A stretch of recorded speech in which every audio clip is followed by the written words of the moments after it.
iyite Yanga Sport Club cyangwa se uyite n'andi mazina menshi cyane aremereye bitewe n'ukuntu ikipe yizi hano ku mugabane wa Afurika ari ikipe y'ubukombe, uyite uko ushaka. Ikipe rero yo muri Tanzania nyuma yuko yageze Nyarugenge Kigali ije gukina umukino wa Rayon Day cyangwa se umunsi w'igikundiro twakita nka Rayon Day. Hano umukino uraba kuri uyu munsi hariya muri stade Amahoro, ikipe ya Rayon Sport yaza kuba yakiriye ikipe ya Yanga Sport Club. Gusa ikipe ya Yanga yageze i Kigali yakiriwe neza cyane, isanga n'abandi bafana bo muri Tanzania ni Nyarugenge barayakira.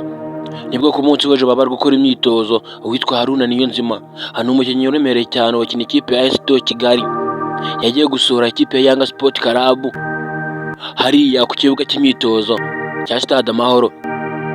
Gusa Haruna yatangaje amagambo agira ati nimba abakinnyi ba Yanga Sport Club bankunda cyangwa se banyubaha, ariko ukibaza abana iwacu i Rwanda bakansuzugura, ni ikibazo gikomeye cyane. Ayo ni amagambo Haruna yaje kugarukaho ubwo bamuherezaga mikoro cyangwa se yasuraga ikipe mu myitozo. Ikigezwe muri aka kanya ni uko umuvugizi wa Yanga Sport Club yarakaje abakunzi ba Rayon Sport bababaye cyane kubera ko yagiye mu itangazamakuru akora agasha, akora ibara. Uyu muvugizi wa Yanga Sport Club kamwe yagiye muri studio za SKFM aratangaza amena umuceri, avuga ko ikipe akunda ari APR FC, hariho ikipe ikomeye mu Rwanda. Ibyo ngibyo twagize ngo birangire aho ngaho, ariko nyuma y'uko yahuye n'itangazamakuru cyangwa se ubwo yari ari mu kiganiro The Choice Live yaje kuba yongera akabisubiramo agatangaza amagambo akomeye cyane, noneho agasebya ikipe ya Rayon Sport ku mugaragaro.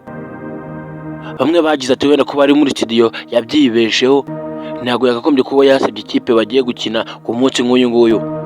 Dore ko ikipe ya Yanga Sport Club yakanivuga ko uyu mukino igomba kuwutsinda cyangwa se igomba gutsinda Rayon kuri Rayon Day.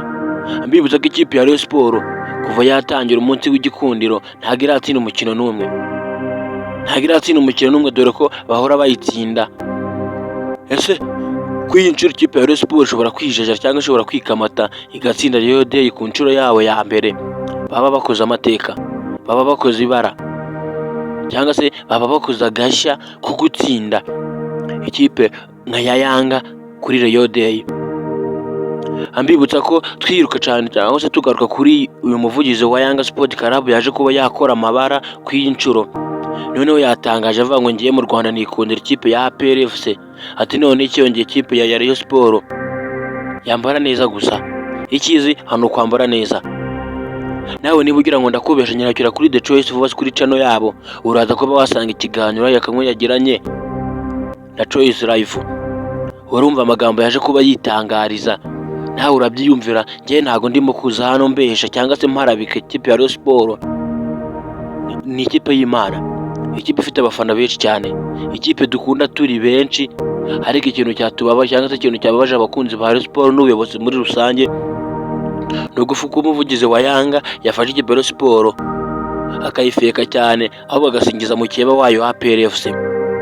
Gusa ni ibintu byashimishije abakunzi ba APR FC, ni ibintu byabashimishije cyane. Bavuga ko ikipe zimwe cyangwa se ikipe ikomeye mu Rwanda ari APR FC. Rayon Sport isigaye ku myambarire gusa, isigaye kwambara neza gusa, n'ahandi ho byaragoranye. Dore ko no muri studio yavuze ko ikipe ikomeye ari APR FC ijya guhangana na Pyramid, ngo dore ko umwaka utaha yayikuyemo bigoye. Ari nayo mpamvu ikipe ya APR FC yagiye igaragaza ko ari ikipe ishoboye, ari ikipe ikomeye.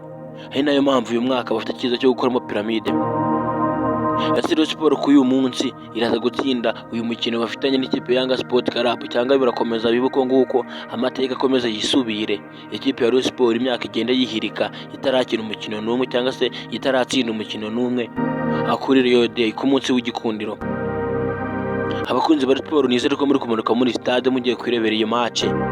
Reka ngushimire udahema kudukurikira umunsi ku munsi, wowe wakanze kuri buto subscribe nagushimiye cyane, hanawe utarikana nicyo gihe. Njye mwari kumwe nitwa Pacifique, amukomeze kugira ibyiza mu meragiye atandukanye.